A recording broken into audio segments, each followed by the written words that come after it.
Ever feel like your amazing Tableau visualizations are getting a little cluttered? In this video, we'll show you a simple trick to make your dashboards pop and enhance readability by removing those pesky grid lines from your X and Y axes. First things first, let's open your Tableau workbook and locate the sheet containing your chart or graph. Now, hover your mouse over the axes of the chart or graph. Right-click on the axes. This will open a menu with several options. From the menu, select Format. Don't worry if the menu looks different from your Tableau version. The steps are usually similar. The formatting pane will appear on the left side of your screen. You want to click on the Lines option, which usually has a little icon showing lines.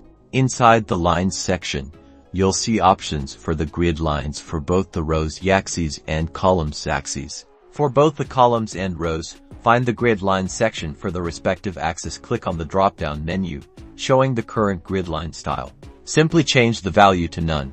And just like that, the grid lines on your selected axis are gone.